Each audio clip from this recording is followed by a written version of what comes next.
Welcome to Indiana Sports Beat Radio, presented by Endeavor Hospitality Group and Andy Morehan Bloomington.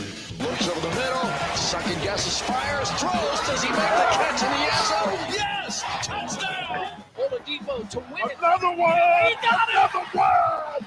Another one! Huge hole. He's at the 30. He's going to go. 10, 5, touchdown, Jonathan Taylor. Galloway finds Rob Finnessy, who fires the three in. He hit it. Now, from the Golf Club at Eagle Point Studios, here's your host, Jim Coyle. Hello, everybody. Welcome into another edition of Indiana Sports Beat Radio, of course, coming to you from high atop the 18th fairway here at the Golf Club at Eagle Point Studios on this Wednesday. Hump Day. We made it halfway through. The weather's still looking nice. Hopefully warm up a little bit. A little chilly here. Welcome aboard, as always, Dustin Schutte from Outsider.com, co-host with me. Of course, we're brought to you by Any More Honda, AnyMoreHonda.com, where you can always find the best deals on new and used vehicles, and the Wow Club at Endeavor Hospitality. Make sure you go to your Apple app or Google's App Store today. Sign up for the Wow Club and start earning Wow rewards to great places like BB's Market and the several others on the list. How's everybody doing? On the program today, another great one. Bob Kravitz from The Athletic, Cal Neddenriep from the Indy Star, and senior Rick Bozich from WDW.com and many others prior to that. Or not many others. He was sports director for 17 years at the Courier-Journal in Louisville. Could have gone and probably went to any place he wanted. Not probably. But it's funny how some people, they find a place where they like and stay. Rick, long ago, stayed in the Louisville area and where he's been because he didn't have to go anywhere else. He's one of the great ones. Dustin Schutte, how are you doing, sir? I'm doing great. Pacers opening night tonight. I'm fired up. Look at you. In case you couldn't tell, usually I got either an outsider hat or shirt on to represent, but threw that to the side today to get the Rick Smits jersey going, the Pacers hat. I'm fired up. And, by the way, we are kind of in a similar situation with the weather, Jim. It is 44 degrees here. Oh, my heart bleeds for you. I didn't say you needed to be sad for me. I'm just saying, down here in Florida, apparently it does get a little chilly. But it's supposed to get 67. That's about as close to fall as you can get in Florida. We only get like 2 days of it, and then it gets back up to mild summer.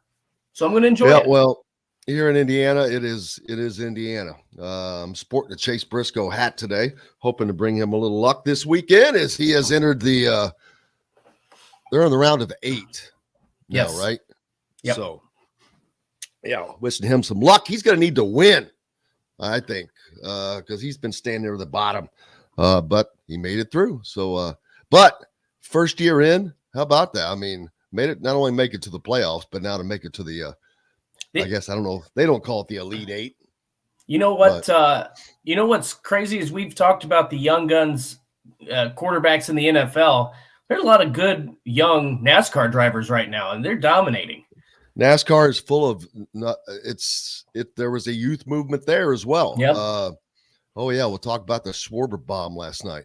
Schwarber bomb.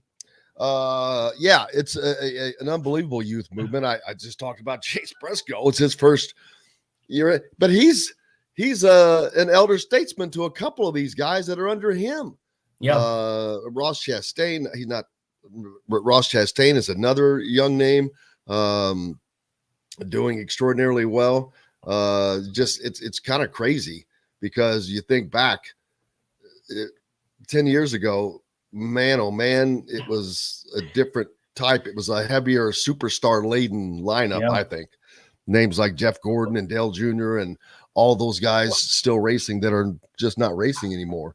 I was going to say, when I remember when I was 2 guys watching, out right now with head injuries, by the way, though. Yeah, they're going to. And Kurt Busch is not going. It looks like not really going to return, at least to full-time racing, if not at all. And you've got, is it Christopher?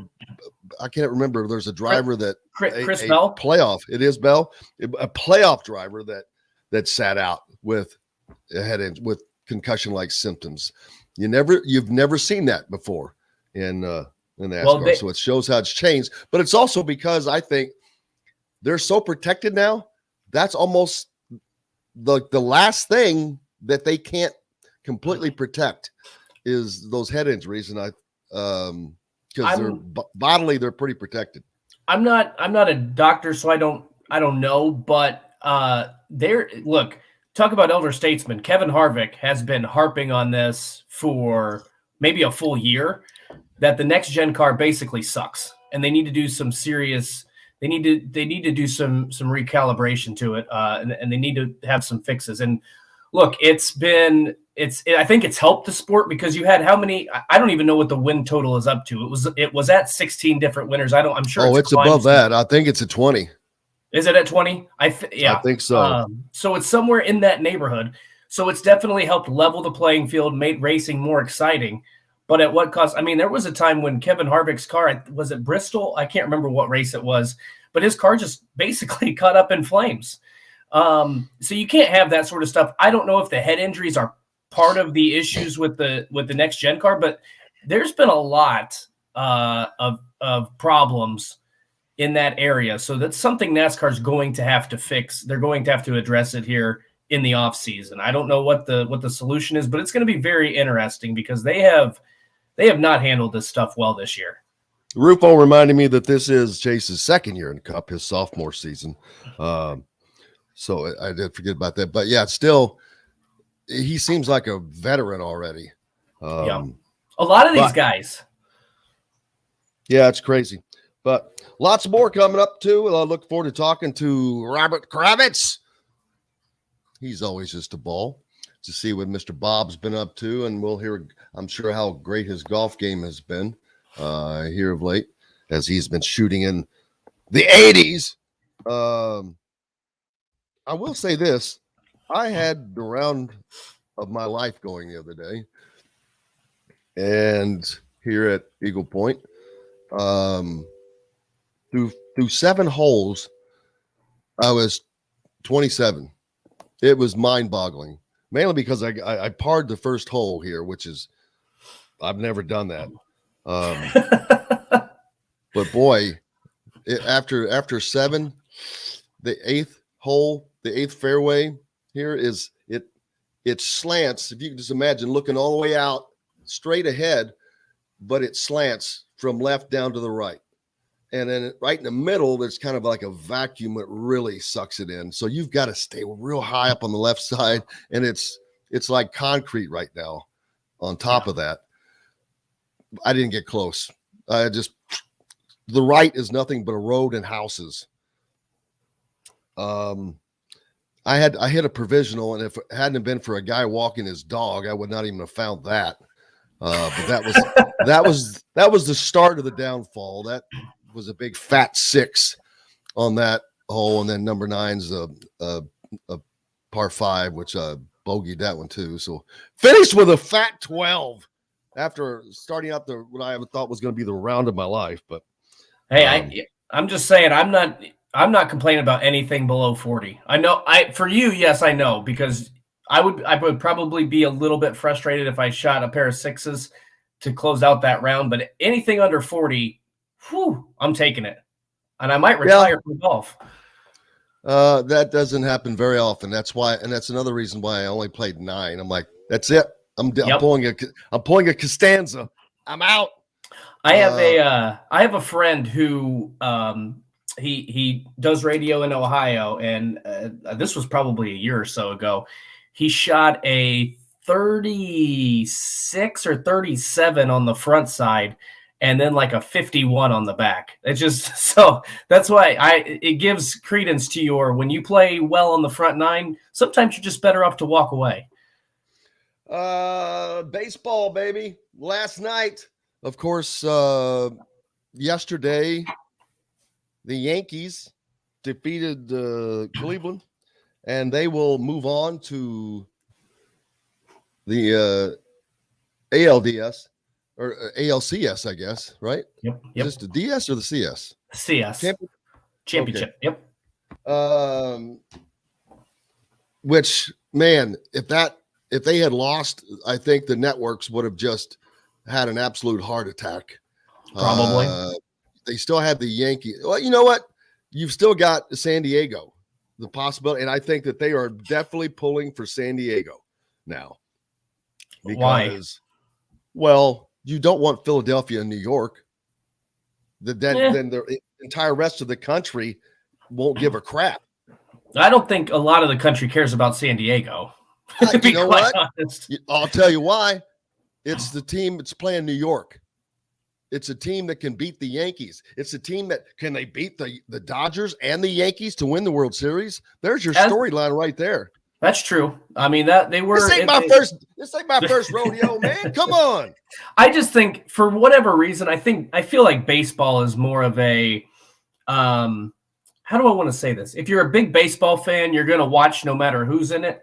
If you're not, unless it's the Yankees and the Cubs or something, I can't think of it. They don't care about that. They know that. They know that there are certain people who are going. It's those ancillary fans that they need, that they want, that they get by having certain matchups because of. But don't you think the Yankees getting in there alone would be enough of a draw? It's kind of like Duke basketball, right? Like, doesn't matter who they play in the tournament, you're going to watch them. You're missing. Where is San Diego located? I know where San Diego's located. So you're getting a coast-to-coast thing. That's what they want. They want people on the West Coast to still be, have interest in what's going on here, because otherwise you lose everything from Philadelphia or from Pennsylvania over to the coast, West Coast, of the ancillary fans. Those, but now, of course, we'll watch because Kyle Schwarber's on the Phillies now, and boy, jacked one last night, as a matter of fact. He got a piece of that. Wyatt says it went 488 with a 120 mile an hour exit velocity. That's probably off of so he met that pitch probably at about 90. I don't know what the pitch was. Let's say it was 90 miles an hour. And he met it at 90 mile an hour pitch and turned it into a 120 mile an hour exit. That's strength, because that ball has to come to a dead stop, go in the opposite direction. So you're getting bounce, of course, but to increase that velocity, that's pure strength that you're increasing that velocity on its way out. And it's coming at you at 90 miles an hour at only from 60 feet, 6 inches. You're sending it out 488 feet, almost 500 feet. It was, here's the pitch. This is even more impressive. The pitch was 87 miles an hour. Wow. Yeah. Big old, some kind of off-speed pitch. It says it was a cutter. Yeah, well, it was cutter, all right. I guarantee it got cut. I guarantee you Schwarber cut it all up. Yeah, he did. He shredded it, baby. But that's why they have him, babe. He's going for his second World Series ring. Yep. And on the Cubs back then weren't so unlikely. They were one of the favorites then. They built that team and had the manager who almost blew it actually for them. Who was their manager then? Golly, I can see him writing. I can't remember. I can't either. We'll have to get back to that. But here's a great Rudy the boxer says, do we think Snyder has dirt on Jim Irsay? Well, I'm not sure, because Jim Irsay says that there is merit to remove Dan Snyder. Yep. By the way, I don't know how that works that way. I know we got to take a break here, but I feel like a lot of Jim Irsay's dirt is already maybe public. So, and he's public. Yeah. Well, I wouldn't say all of it, but he's been open about his past transgressions of problems. Right. But now, is there things that he has done during that time that people don't know about? Absolutely. We all have that.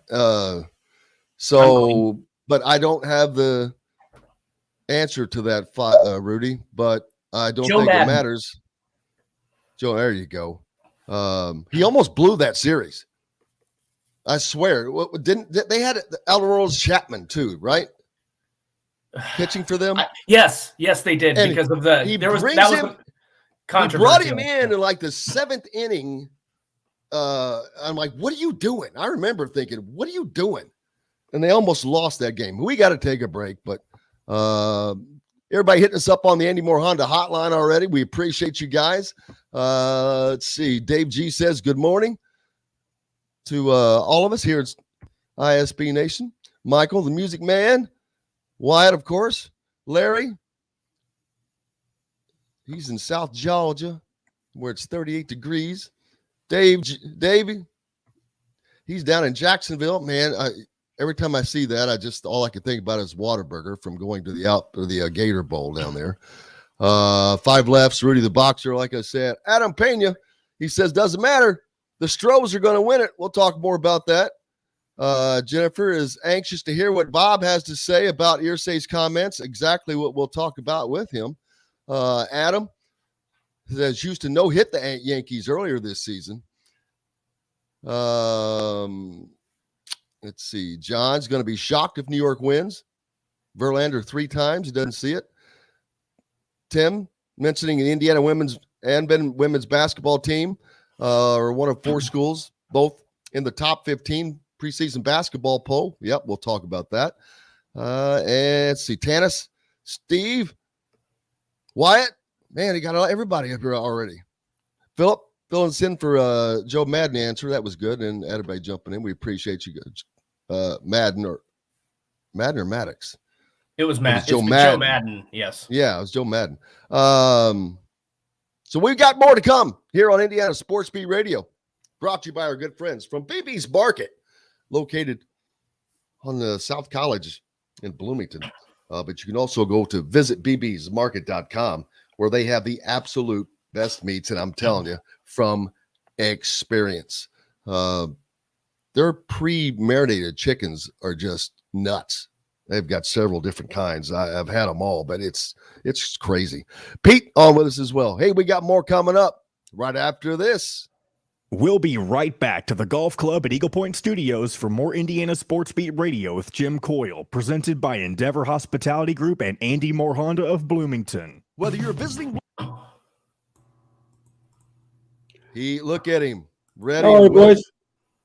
All right, now who's Morning, that hat? Mr. That's Kravitz. a cool looking hat, but a very newer looking hat. That is No. Quebec Nordiques. Oh wow! It became the Colorado Avalanche. Hey, That's bull crap. Why do they change the name? The Nordiques Because is such what? a nostalgic name. Yes, but Nordiques is French Canadian. It wouldn't work in Colorado now, would it?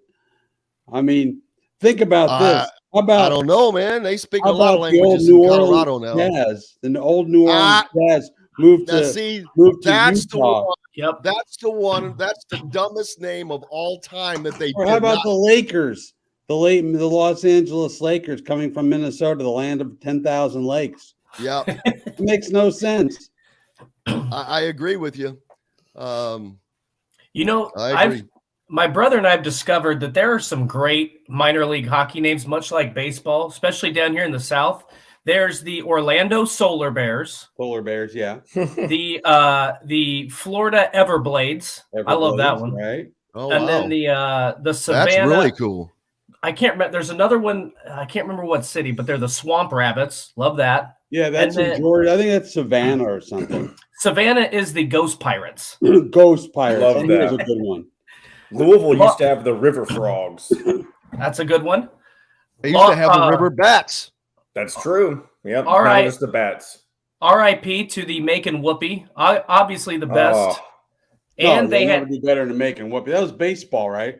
Yeah, no, it was hockey. Macon, Georgia. I thought that was Macon, Georgia's Making whoopee. baseball It is. team. Making It is. whoopee was hockey. It was hockey, and they had it was a bird holding a hockey stick, and flying around him was a bee. Wow. That Oh, I gotta that's go to pretty level. I need that shirt or that hat. What's with all this Pacers gear? Are they opening up tonight or something? 82-0, Bob. 82-0. That's going to really screw up their chances for Wembanyama. Hey, yeah, maybe 81-1. Maybe we'll see. Yeah, we'll see how tonight goes. I fully admit that when it comes to the Pacers, I just go full fan, so I don't do much analysis when it comes. That's one team I grant myself. Yeah, that's okay. I'll give you the straight dope on that. I have realistic expectations. This segment is brought to you by Southern Stone Restaurant. Now back to the Golf Club at Eagle Point Studios for more Indiana Sports Beat Radio with Jim Coyle, presented by Endeavor Hospitality Group and Andy Moore Honda of Bloomington. Welcome back. It is Wednesday, and that means we get the joy of Bob Kravitz from The Athletic joining us now, sporting his Nordiques. Quebec Nordiques, baby. Quebec Nordiques hat that a team that no Michel longer Goulet. exists. They are now in Colorado, known as the the Avalanche, which makes sense in Colorado. Stanley Cup champions. Nice. We were just having the discussion, the hat discussion or name discussion, team discussion, and one of the all-time dumb moves was not changing the name of the Jazz when they moved from New Orleans to Utah in the NBA, because there is no name that makes less sense than Jazz in Utah land. Well, I will never Mormons. forget. In 1995, I think it was 95, the Nuggets were playing the Jazz in the Western Conference playoffs. And Brian Williams, who changed his name and passed away under very strange circumstances, he was talking about Salt Lake, how much he hated Salt Lake. And he was talking about the Jazz, and he said, I don't know about you guys, but when I think of Salt Lake City, I do not think of Thelonious Monk, the great jazz musician. And that became a big thing during the playoffs, that Brian Williams was just ripping on Utah. But yeah, I mean, it's like the Lakers moving from the land of 10,000 lakes. They go to LA. I mean, most people don't know that they were originally in Minneapolis, right? Which makes sense. That's hence the name. But then you had Charlotte. The Bobcats go to New Orleans, but then they let them have that name back at some point. So Charlotte is now the Bobcats again, right? No, the Charlotte Hornets. Hornets. Rather, they started out as the Hornets, I believe. Right. Is that correct? Yep. Okay, they started as the Hornets, went to New Orleans, but then they were able to get the name back. It's just so confusing when teams start moving. Right. Houston. It's like the movie with Tom on the island by himself, stranded on that Castaway, where his wife is explaining to him, yeah, so we have a pro team. Yeah, they're Houston, but they're the Nashville's team, but they're in Knoxville or wherever they were playing at the time. Right, in Knoxville for a year. Yeah, it was just funny how all that stuff moves. But what right now people care about the Colts, man. But Jim Irsay had some comments that everybody's been asking about in regards to Dan Snyder. I don't know why everyone's kind of put off by that. I mean, Jim Irsay is one of the most openly speaking people that there is from an owner standpoint.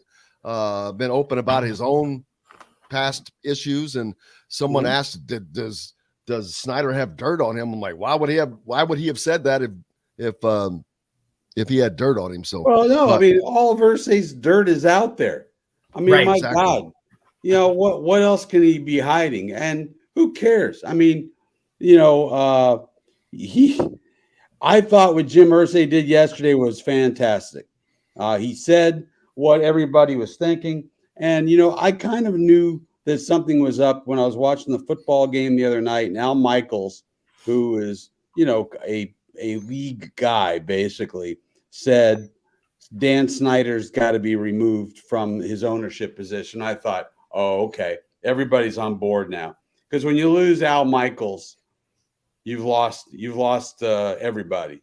And well, you've got a guy that is as revered as anyone on national television sports, who is he called the greatest Olympic hockey win ever. Yeah. I mean, I'm not. he's there. I'll be honest with you. I'm not personally an Al Michaels fan. I've got issues with him. I think he's a suck up a bit, and I'm not crazy about him. But when he came out and said that, I thought, okay, everybody's on board. And Jim Irsay, I mean, keep in mind, Jim Irsay said many times during his interview yesterday, hey, look, we will wait until after this whole investigation is completed. But right now, knowing what we know, this guy's got to go. And in the 102-year history of the National Football League, an owner has never been forced to sell. Now, Jerry Richardson of the Carolina Panthers back in 2017 was given he wasn't forced out, but he was told it would be a really fine idea to divest himself of the team. So I guess that maybe counts, but no owner has been forced, kicking and screaming, to give up his team. And that's what Irsay is saying. And look, I know as a girl dad myself, you know, Jim's got 3 daughters and 7 granddaughters. And you look at all the crap that's gone on in Washington, especially when it comes to sexual harassment and things of that nature. You know, I mean, as a human being, you've got to be, I mean, that's got to pain you. But I'm telling you, as the father or the grandfather of girls, it gives you a different feel for the whole thing. It really does. Well, and Bob, I think one of the interesting things about it, I wonder if this played into Jim Irsay making the comments, or if it didn't matter at all. But this comes just a few days after, I don't know if you saw the ESPN report. Yeah. Basically where Dan Snyder, he made the comment, the NFL's like the mafia, all the owners hate each other. And I'm sure that didn't sit well with a lot of the owners. And then an anonymous owner said, that's not true. Everybody just hates Dan. Right. So we don't even said that. Yeah, but it makes, but for him to say all the owners hate each other, I feel like Jim Irsay was like, okay, that's how it's going to be. I have no problem saying what I'm going to say now. Yeah. You know, it's funny. A couple of weeks ago, I was looking forward to seeing Carson Wentz come to Lucas Oil in 2 weeks. Hell, man, I want to know what they're serving up in the visiting owners suite in 2 weeks when the commanders come in and play the Colts. It's funny to me. This is what I wrote in The Athletic. It's funny to me, given all of Jim's background, that he has emerged as kind of the conscience of the NFL. And I did not have that on my bingo card. I'll be honest with you. I don't think many people did, Jim's a good guy with a good heart, and he wants what's best for his organization and for the league and his city. I mean, he's doing a lot. He's walking the walk. He's doing a lot of things with mental illness and mental health. He is driving that train. He's walking the walk, not just talking the talk. And he's not just doing it for himself and people around him. This is for the community. I think he's doing a lot of positive things, and it's more than known that they do a lot of positive things for the community, and it's sincere. It's not just for good looks. Right. No, I agree. And I think this is from the heart. And, you know, look, I mean, give Dan Snyder, I mean, let's see what the investigation reveals. But there have been so many investigations into Snyder that have revealed so much. He's been fined. He's been suspended. It's been a cluster bleep in Washington since 1999. And that guy is an embarrassment to professional sports. You look at the NBA, they get rid of guys like that. They got rid of Robert Sarver with the Suns. They got rid of Donald Sterling with the Clippers. It's hard to get that done in the NFL, but I think that there's a really strong feeling, not just from Irsay, but from his colleagues, that this guy's got to go. Yeah, that Major League Baseball now, that would be a much tougher road to go, I think. Oh, Mark Schott got booted. Yeah, that's true. I kind of forget about her. But yeah, when you're not wanted, they can. If they really wanted to stick around, I guess that they would. But sometimes it becomes way more trouble for them than it needs to be. But then sometimes you get a guy like this who is probably more ego than anything, ego driven, and that's a problem. So just a bad yeah. Yeah. It's in a bad organization. It's amazing that they've been able to stay. They sucked. Well, I know, but I mean, they haven't been like the absolute worst. No. I mean, as long as you got Jacksonville around, you don't have to worry about that. But do you think part of the reason why Jim Irsay's become the voice of the NFL is because he's accepted his transgressions, shortcomings, that sort of stuff, and then he just is kind of like one of those he seems like an everyday type of guy. Like I feel like Tiger Woods was a great golfer. He was beloved by everybody before all of the stuff happened. And then some things came out, and it seems like he's even more beloved. It just seems to me like people tend to gravitate towards people they can relate with. I feel like, Jim Irsay's been in this business a long time, but he feels like a guy you could just meet up at the bar, have a beer with, and have a great time. You know what I mean? Like there's a lot of people. I don't think you feel that way with Jerry Jones or some of these other guys. No. But Jim the same thing is Jerry Jones likes his cocktails, and Jim doesn't drink anymore. So right. But you're right. And look, I mean, what's that? I forget the song. Freedom's just another word for nothing left to lose. Jim Irsay is free. He's done everything. I mean, we're talking about every screw up you can possibly imagine. And Jim's like, you want to look into my past? You want to look at my closet? Go ahead. I mean, I've already told you everything that's out there. So no, he doesn't care. I'm sure there are some other owners who are running scared, but I mean, my God, they're all they're billionaire males. What do you think? Yep. What do you think's going on? Look at Jerry Jones. Look at Robert Kraft with his. Now, see, how about the Robert Kraft situation? Now, that one was when you get busted on video and all that, which personally to me, I don't give a crap if, that's a difference. It's not like he's doing drugs and he's hurting anyone. It's a very bad look though, as the problem. It's not what he did so much as the look that it left for the league. But he pretty much escaped that, like everything that ever happens with the Patriots. Yeah, these guys, they lawyer up, they got more money than God, and they get out. And a lot of the other owners are hesitant to go after them because they all know they got their own crap. Right? He's talking about you, Dustin, Reggie. We're gonna start calling Dustin Reggie. No, it's Rick Smits. Rick Smits, I like it. I'm I am 5'8". I love centers. I used to love center. I had a Roy Hibbert jersey. Really? I had Rick Smits. Just Did always. You have Steve Stepanovich? I did not. Okay, all right. Just checking. Those are the only two. I was a big Roy Hibbert fan. When he was where did like Rick Smits play college? Marist. I thought he played at Washington with Chris Velt. No, that was Detlef Shrimp and Chris Velt. There you go. Yeah. Okay. So are we transitioning now to the Pacers? Sure. I can give you my story. So this is the Diet Coke version of why I'm such a big Pacers fan, but I like to tell this story every year. When I was growing up, I had to go to Riley Children's Hospital because I had pretty severe asthma.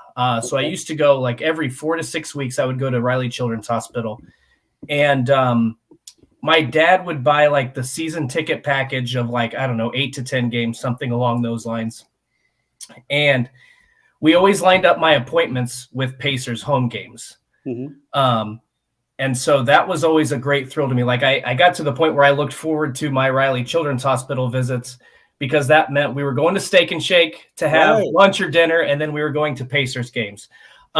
So for me, this is why I understand there's no real expectation this season. We're in a rebuild, but I root for the Pacers to win 82 games every year. It's deeper than sports to me. This is why I could never be unbiased journalist when it comes to the Pacers, because it's a special meaning to me and my dad. I was able to take my grandma to her first Pacers game. Oh, that's great. Several years ago. So it's just, to me, it's I don't know. I just get really excited. There's an emotional connection there. Yes. It's a really cool, lovely story. And it is. And it's a great segue. 82-0. It's a great segue into your story, story, Bob. There we I go. want to read the headline for Dustin to really, that's a great segue into the headline of the story Bob wrote most recently of the Pacers. The Pacers are going to stink. It's the best decision they've made in years. Yeah, sure. Kravitz. It's true. I know. I just love it. I'm like, that is the greatest headline I've seen in so long. You can tell that I didn't write it, but because I don't write headlines. But yeah, for people, that's another thing. People, when sports writers, when they write their piece and they turn it in, an editor grabs it. Yeah, they may tweak it. And those headlines, they grab the headline. They write the headlines, the editors do, and it's whatever they can think that they can pull your eyes in with. So Bob didn't do that. He just wrote. I wish I had, though. It's a great headline, and it's true. I mean, this organization has been on the treadmill of mediocrity and sub-mediocrity for so many years, and it's time to just blow the whole damn thing up. I mean, Bob, I've spent my life being this close to mediocrity. But like Miles and Buddy Hield are going to get traded here eventually. Already Russell Westbrook is making noise in LA. They have got to get rid of his ass.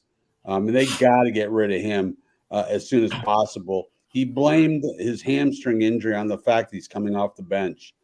So that thing's falling apart already for the Lakers. But yeah, I mean, the Pacers, if they win 25 games, which is what they won last year, I will be surprised. I think the over-under is 24.5. I think that's about right. I'm thinking 22, 23. It's going to, especially if they get rid of Turner and Buddy. I think the longer they keep them, the higher the chance that they'll have a little bit of success. And I'm sorry, Dustin, we don't want success. It's always nice to have it's always great to have a guy in your team named Buddy. It is, but it's a lot better to have a guy on your team named Wembanyama or Scoot Henderson if you get the second pick. There you go. The goal here is to be one of those 4 teams that gets a 14% chance at an absolute game changer, a franchise altering player, a guy with an 8-foot wingspan who's about 7'4" and moves like Kevin Garnett. I think you, Dustin, as a hardcore Pacer fan, I'm just going to guess by your outfit, you would take 1 year of pain for a chance to draft one of those guys. Can I say that to me the years where you're in the middle of the road, it was a little bit different back in the Reggie years to me, because I felt like even if they got snuck into the playoffs, you felt like they had a chance because they had Reggie, they had Rick, they had the Davis brothers. These past couple of years, it's dead man walking. And that to me is like, it's worse. I've been wanting this team to kind of blow up and tank. Like, and to me, even if you stink this year, it's still going to be fun. They are more athletic than I think they've been since they had Paul George, Lance, George Hill, all those guys. So I think it can still be a fun team to watch. Yeah. You just know that you're going to go through some growing pains, and it's long since time. I'm tired of sneaking in as a 7 or 8 seed and then just getting swept in the first round. It gets annoying. And getting the 15th pick in the draft. And you know where you're going. You know that you're not going to be good. Just have fun with the season. And let's see these young guys develop. Exactly. I've really been impressed by Benedict Mathurin. Yeah. Who, I was talking to a guy from Montreal yesterday. He came down to do a story on Mathurin, who's from Montreal, and he was interviewing me, which was his first mistake. And I told him, I said, he's got some Dwayne Wade to his game. I really think he's got the way he moves, the way he operates, gives off a Dwayne Wade kind of vibe. And I'll tell you a guy who I've really come to like and granted, I've only seen a few games, but Andrew Nemhard, he has got some moxie to him. He's not a super athlete, but he is in the high pick and roll. He is dynamic. He knows where to go with the basketball. He can shoot it. So, I mean, look, it's going to be fun watching these young guys develop. And that's why I kind of don't want to see a lot of Buddy Hield. I want them to lose, but more I want them to develop the young players. Yeah.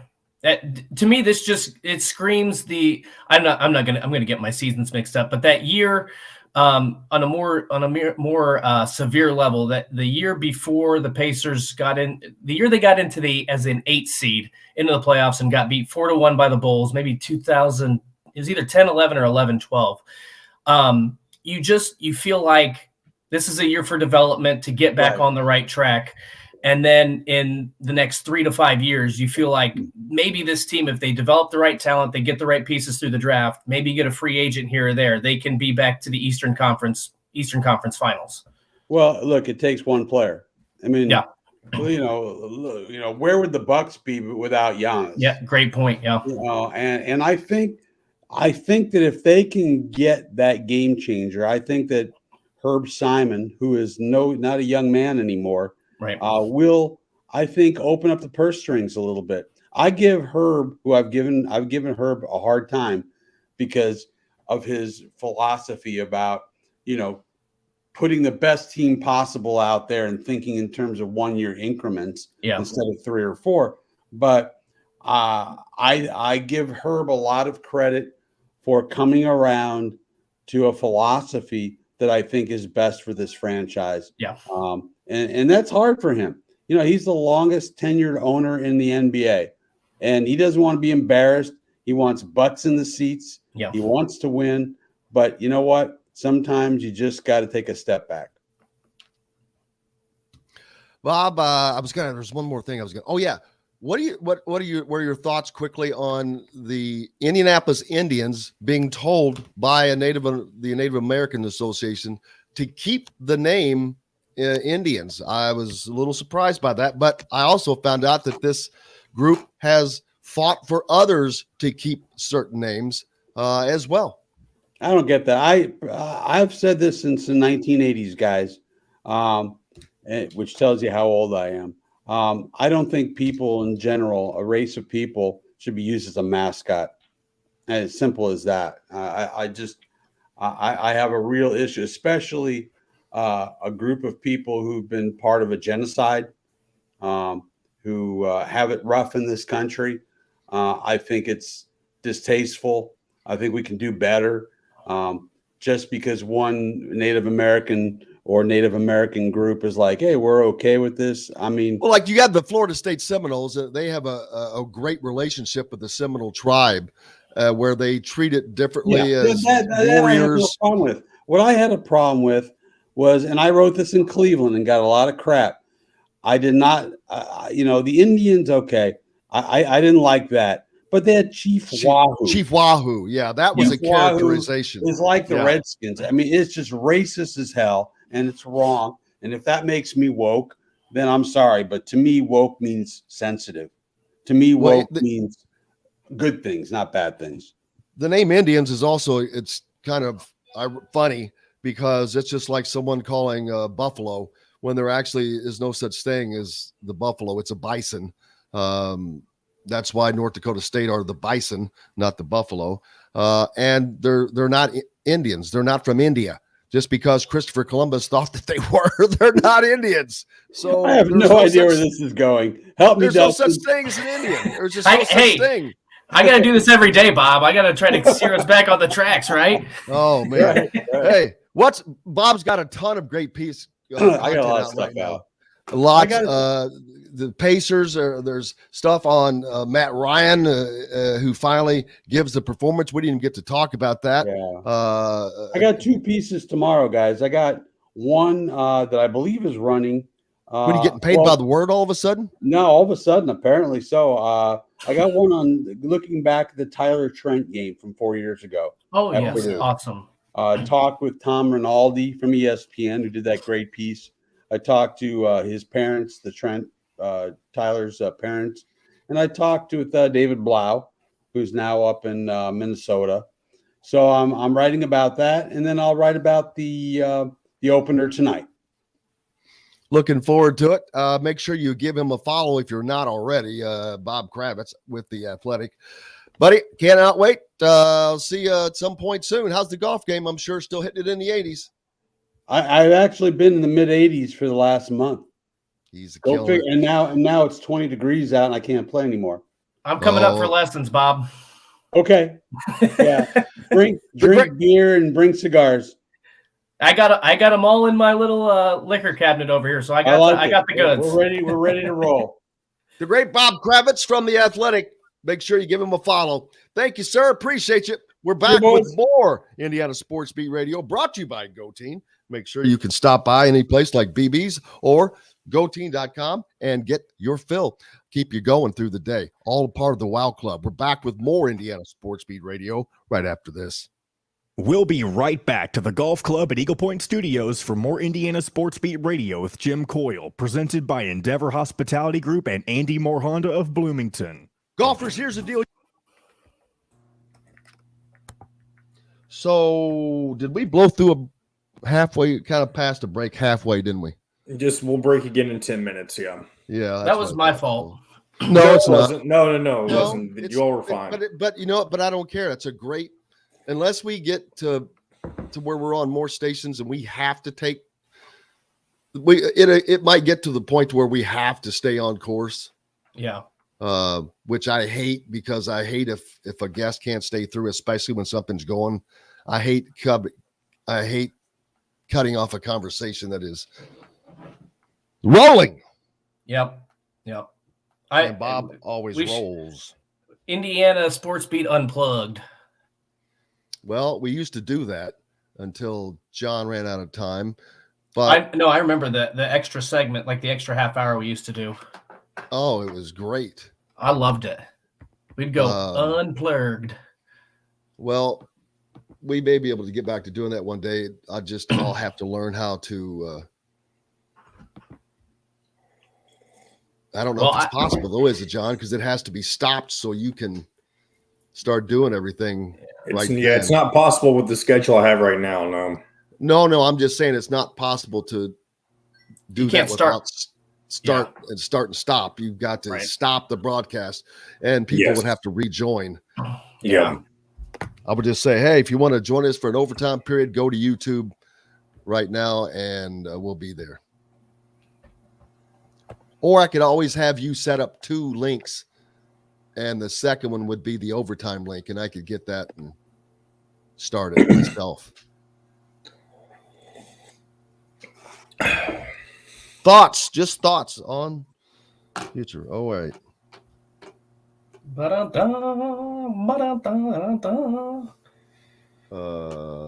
Let's see here.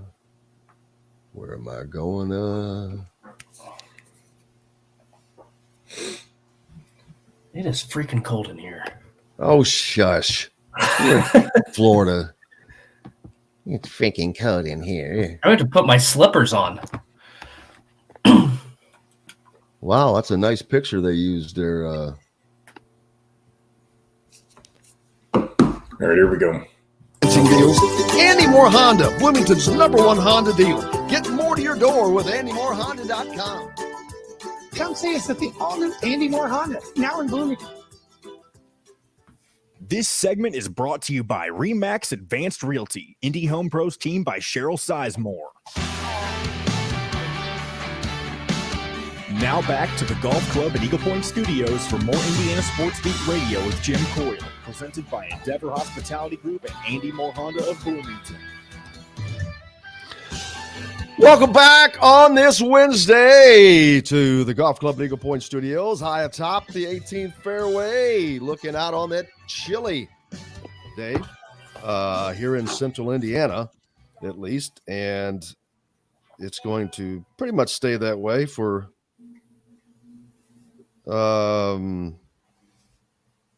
this week. High of 54 today, 61 tomorrow, 73 on Friday, 75 on Saturday, 77 on Sunday, 75 Monday. Not bad. Not bad. I'll take it. That sounds good. That's about what it's gonna be here. Well, I'll tell you what, it's a lot better than today's high of 54 and the expected low of 28 degrees, man. That's below freezing. I hate that. Did y'all get snow? Y'all did not get snow here. We got flurries yesterday morning, but they didn't stick or anything. Listen, where is it you're from? Valparaiso area? Me? No, I'm not far, but Logansport. Okay. I come from an area where we say and use y'all. Yes. You do not come from y'all country. I don't, but I've adopted y'all. It sounds funny coming out of your mouth. That's all I'm saying. As soon as you said that, I was like, what? Y'all and yes, ma'am are two things I've picked up quite a bit. That's a constant. You see, I've had both of those, but I also have yes, sir, in that with it as well. And that's such a funny habit. And sometimes people laugh because they're younger than me.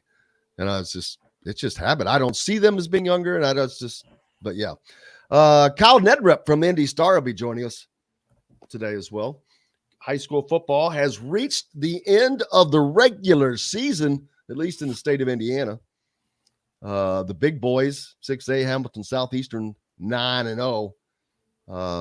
They knocked off Brownsburg, who was undefeated, and who is now number 2. So, man, those guys are tough. Cathedral, number 3. And Cathedral is actually a 4A school. Cathedral. Yeah, Cathedral. They're number 3. Cathedral. Like that's just call them Cathedral. But I think that they were actually originally a 4A school, and they kept getting bumped because of the success factor. Cathedral did? I thought Cathedral was a 3A school that kept getting bumped. Well, it goes to 6A. I mean, that would be 2 classes. I think they were 4. Maybe they were. I could be wrong on that. It's been a while. Just being a 4A school playing in 6A is crazy. But they rallied from a 16-point deficit in the final minutes for a 40-29 win over Center Grove. So that was crazy. Center Grove, who's number 4, and only lost 1 game prior to that. So these teams are all really good. That's just a tough Indiana 6A. There's just not a lot of breathing room. At the top. Now you jump down to 5A. Now you start going out to Whiteland, number 1, Franklin, Plainfield, which is southwest of Indianapolis. New Powell is still 4A school. They're number 1 there.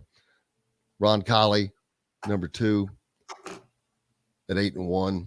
So we'll talk more about that with Kyle when he joins us. For those of you, is Indiana football about to hit the playoffs, which is always fun. We've got the Major League Baseball playoffs tonight. Speaking of, Caleb Nost asked what led me to my Braves fanhood. So this will be another Diet Coke version, basically. Growing up, I didn't really have. I can tell you right now, he's just like my brother, Caleb. He's a winning baseball team. The Braves were winning, and so he saw them all the time on TV winning on WTBS, and he said, "I'm going to be a Braves fan. They're winning." That's partially true. Growing up, my God, you even admitted I didn't. I will admit that my Braves fandom is relatively new. So growing up, I didn't really have a baseball team. I could watch the Reds, Cubs, White Sox, Braves, all that stuff growing up. So I didn't really have a specific team. Then I moved to Atlanta, and man, it is contagious there. I mean, when I moved to Atlanta in 2018, I jumped on board Braves fandom. So it is new. It is. I'm not a diehard. My brother has been a Braves fan for a while. So the city of Atlanta got to me. When I move back, I'll be even a bigger Braves fan. Can't wait. Bandwagoner. Hey, I will admit that it's new. Yes. No matter what, It's back here. What? The Reds? The Reds visor. I don't give up on them. I mean, it's like being a Cubs fan for 80 years. Yeah. You never know. We got to take a break, though. Kyle Neddenriep, almost said Kyle Schwarber. Kyle Neddenriep is going to join us from the Indy Star next. We're brought to you by, if you're looking for a home in the Indianapolis market area, you need Cheryl Sizemore and her 2 decades of experience. It could be the difference between you getting the home you want or not. Reach out to her, Cheryl at IndyHomePros.com. Or if you're in the southern Indiana, Louisville, Floyd, Clark, Harrison, Scott counties down in southern, they have served that community for over 3 decades. Reach out to Barbara at barbarapop.com, or Matt Lincoln, Matt at barbarapop.com. We're back with Kyle Neddenriep of the Indy Star right after this. We'll be right back to the Golf Club at Eagle Point Studios for more Indiana Sports Beat Radio with Jim Coyle, presented by Endeavor Hospitality Group and Andy Moore Honda of Bloomington. Andy Moore Honda. Hey, Jim, did you get that stuff yesterday, by the way? Those 2 segments? No, and I was just thinking that, man, that one with Bob was great too. But let me look real quick. Where the hell is I sent them yesterday about 4:30, I think. Where's my damn mail? All right. We have Kyle this segment? Yes. Okay, I need to take a break. So since I don't know much about Indiana high school football, I'm going to step out for a few. Sounds good. Get out of here.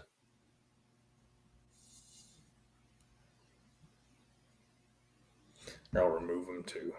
There we go. Well, we talked about some high school basketball as well.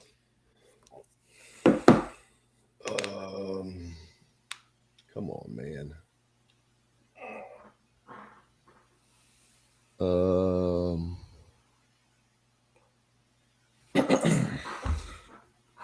Yeah, Tebow or whoever. 2 people brought up this Danny O'Neill guy. I was looking him up the other day too. Indianapolis quarterback. The Indiana's recruiting.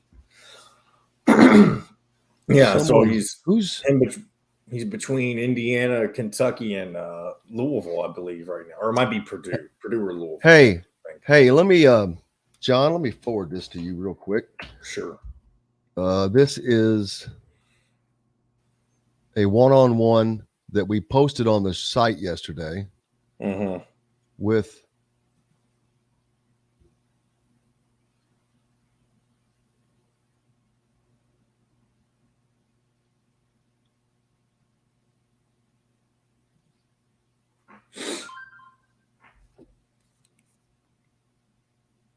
What about? Okay, I see it. What do you want me to do with him? I'm trying to find you the.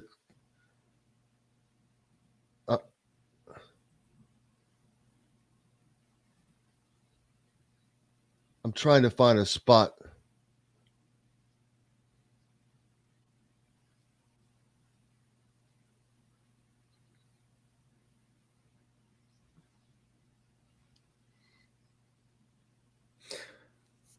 I told Kyle said he'd be on, so he should be here shortly.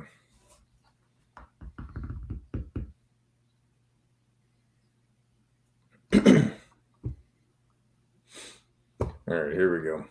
1-7-298-0961. Cheryl Sizemore from Remax Advanced Realty. Let Cheryl Sizemore get you in the home you want today. Cheryl at IndyHomePros.com. This segment is brought to you by Feast Market and Cellar.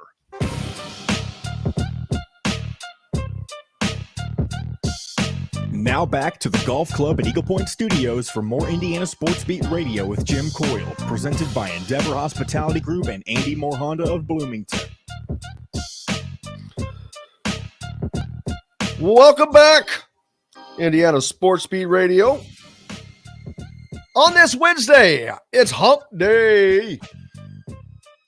Kyle Neddenriep from the Indy Star expected to join us in a little bit. Rick Bozich from WDRB.com, as always, will be joining us as well today. I'm trying to get a clip set up for John to play from a Malik Thomas. One of theirs, Kyle. How you doing, brother? Good. How are you, Jim? Cannot complain. Your last, well, I guess it's over. High school football is over. It's done. You can go home now. Season is completed, and everybody rides off into the sunset. I guess it would be nice if that was how it really happened, right? No, man. Now's when it starts to matter. So this is it's the regular season's all about setting us up for this, I guess. But I was looking at I guess these were your rankings. Are these your rankings or this I don't know if that's AP or whatever, but man, 6A is just, there's no breathing room in 6A in Indiana. It's like you can't swing a dead cat without hitting a team that is good or can beat you. I know Hamilton Southeastern managed to go 9-0, but that was because they got by Brownsburg, who was undefeated. Cathedral, are they playing 2 classes up? Let's see. Technically they're a 4A program. That's what I thought. That's the most impressive thing, playing as a 4A school in 6A, as tough as 6A is in Indiana.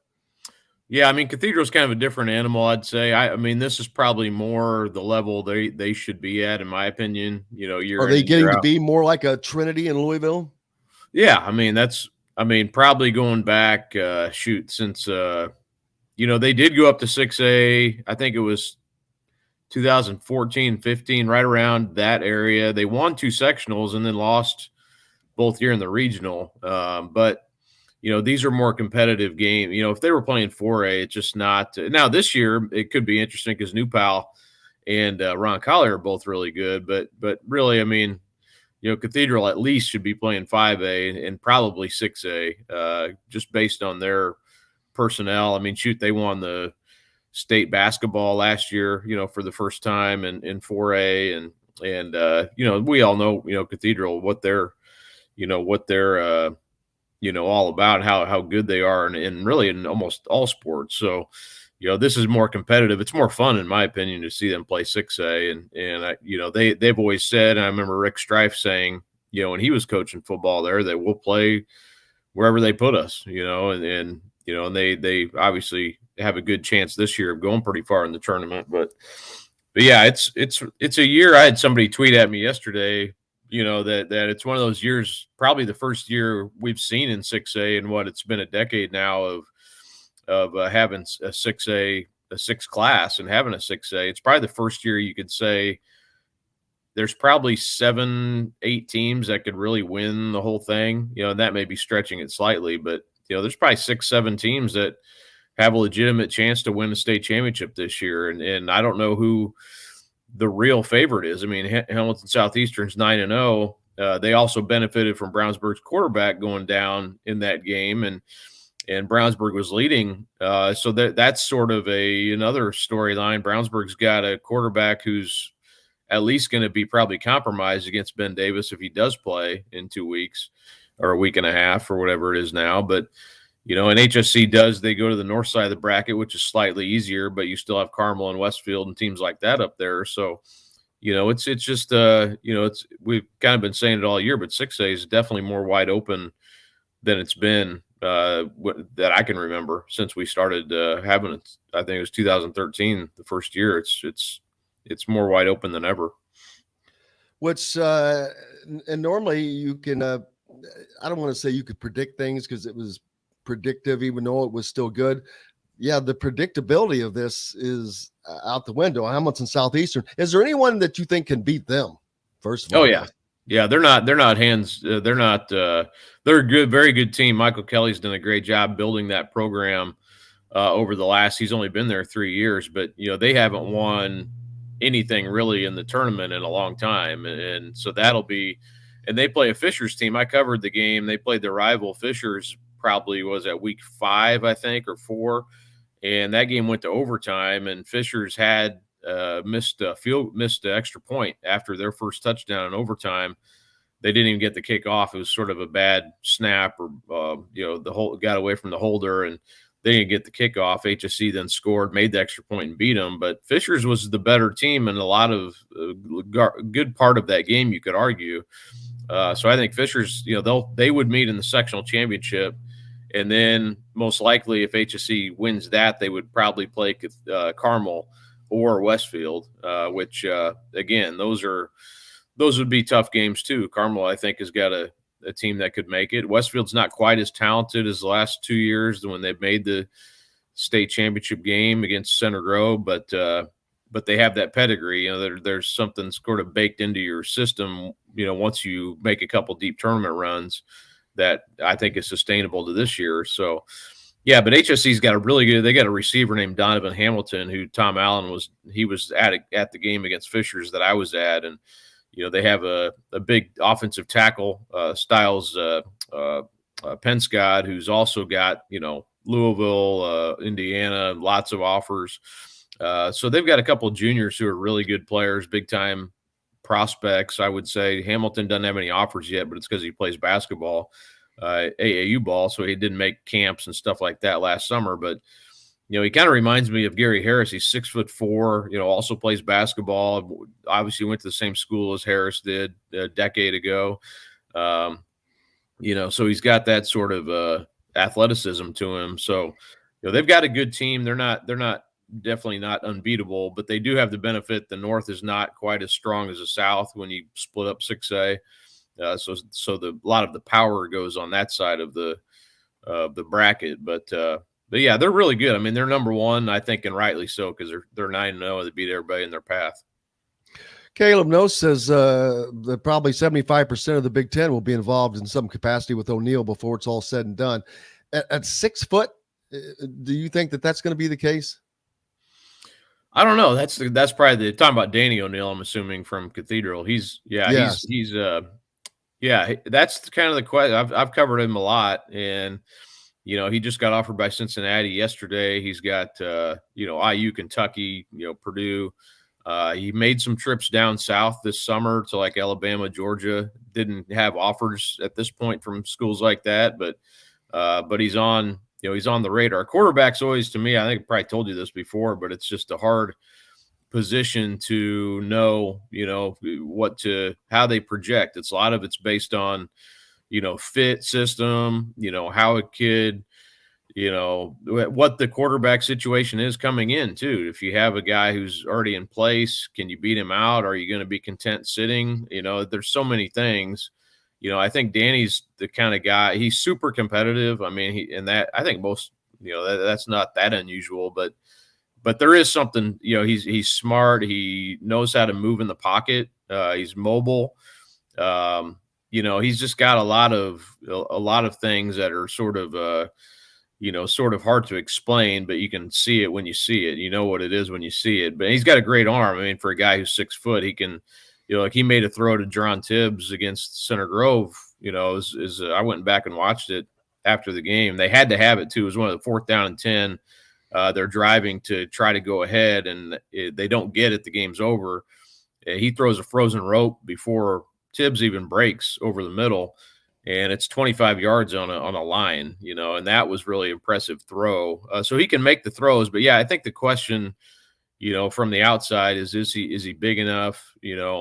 How would he hold up, against that top competition? But yeah, I think he can, it's just a matter of, I'm not saying he needs to go to Alabama, but, I think he can play at a definitely a Big Ten SEC type school. And I think he'll be a good player, but again, I'm not pretending I know every team's quarterback situation either. So, but I think he could go in and have a really good career. He's definitely got the arm strength and all those sorts of things. And I think that's what matters the most.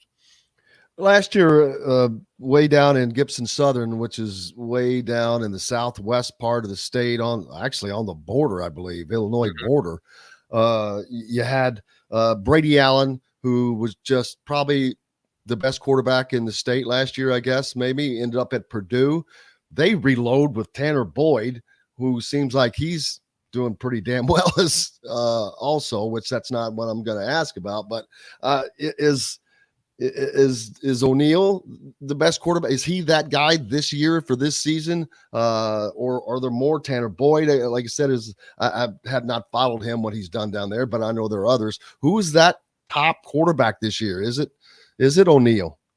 Yeah, but he's just a junior, so he's he's got another year ahead of him. So he's not the best senior quarterback. I mean, this is a year where, there's not that, because we knew going into last year, and I'll be honest with you, I didn't realize how good Allen was until I saw him in person in what would it have been, the semi-state last year at Tri-West. I covered that game, and it was a Saturday game. He was amazing. I mean, it was a late afternoon game at Tri-West, and I think Tri-West felt like they had a good chance. They had, and nothing against their team, they didn't really have a chance because of him, and he's big. I mean, he's like 6, I don't even know what he's, 6'5" probably.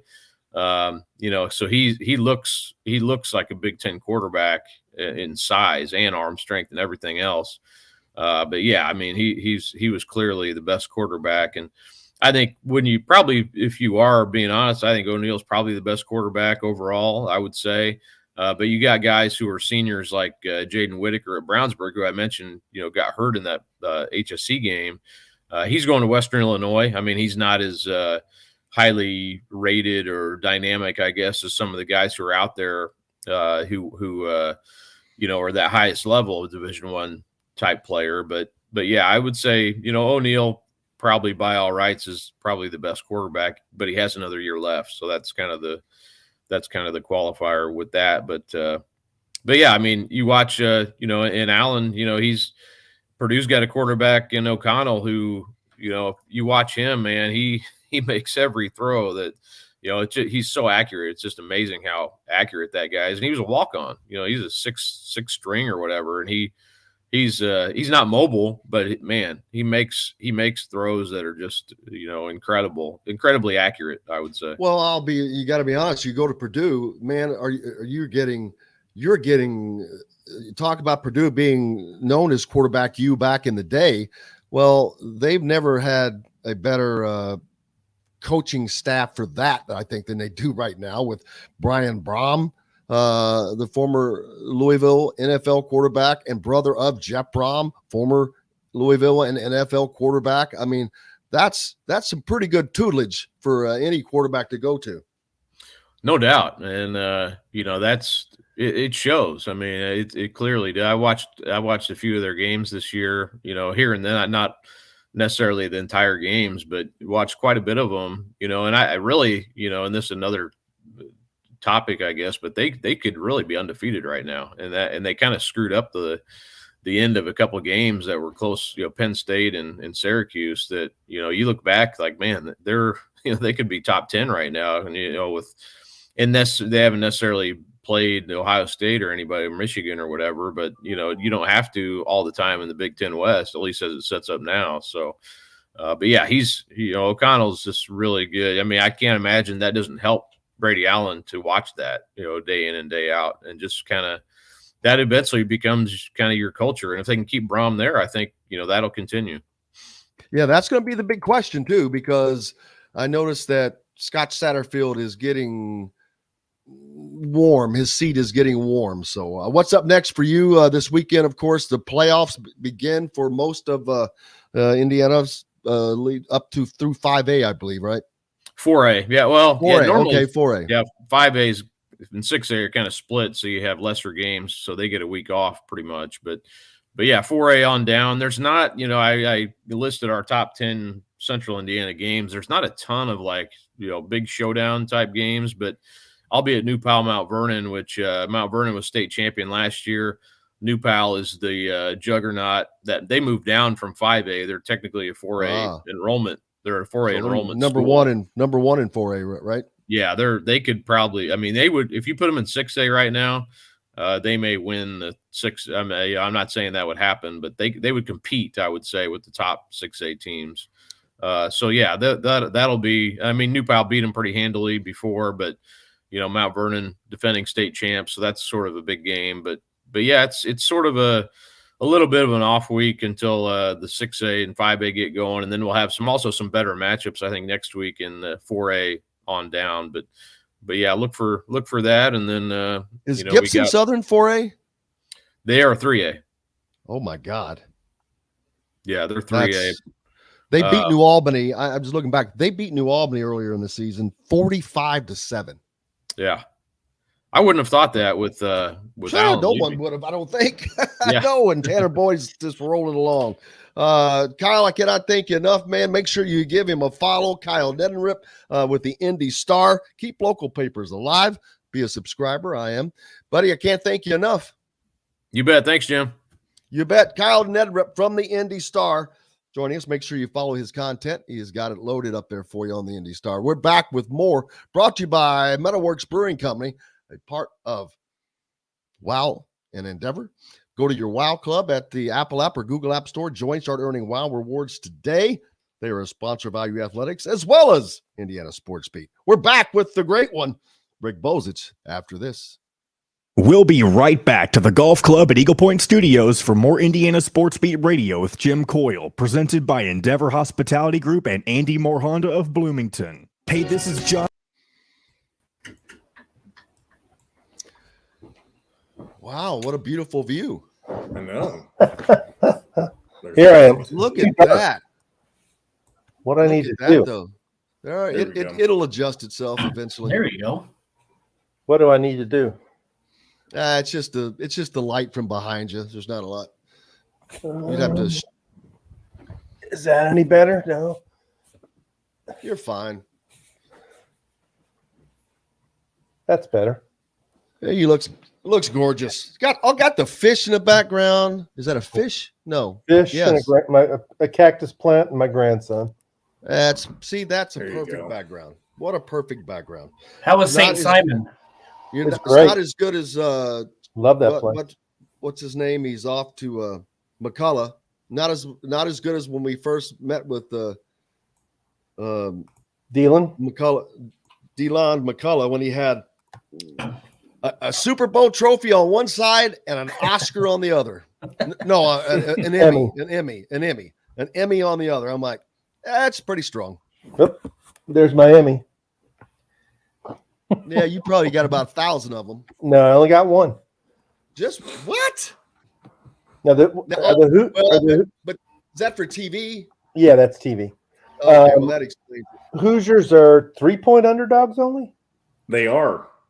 And that's what you get for playing at home. What's that all about? No, they're playing at Rutgers. I mean, that's what Rutgers gets for playing at home. Oh, okay. Yeah. So they're considered a toss-up. Wow. Well, I think Rutgers just fired their offensive coordinator too, so they're going through some issues. So. And they're going through 3 quarterbacks, and none of them are any good. I heard. It could be, and one of them's from Kentucky, Gavin Wimsatt. Yeah, the kid who skipped the senior year of high school last year at Owensboro and made everybody mad. To go to Rutgers? I feel. Yeah. I just think that's bad decision making. I don't care where you're. There had to be a paycheck involved. Quinn Ewers did the same thing. I don't like it, but I think he went to Rutgers without ever having visited Rutgers. That's bold. He must be a firm believer in the Church of Shop. Wow. I've been to Rutgers and I wouldn't go back. Yeah, right, I'm not going to Rutgers. Membership's available, so go to eaglepoint.com right now and get yours today.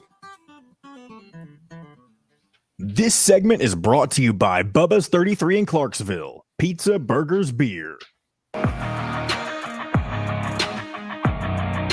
Now back to the Golf Club at Eagle Point Studios for more Indiana Sports Beat Radio with Jim Coyle, presented by Endeavor Hospitality Group and Andy Moore Honda of Bloomington. Welcome back. Indiana Sports Beat Radio here on this Wednesday.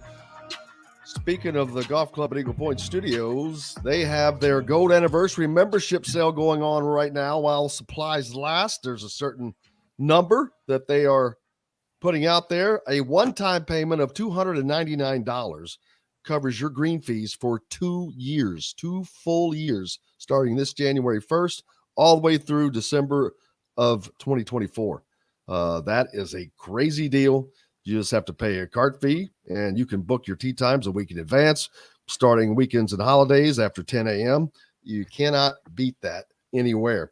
Rick Bozich, how are you, sir, from WDRB.com? How's it been going?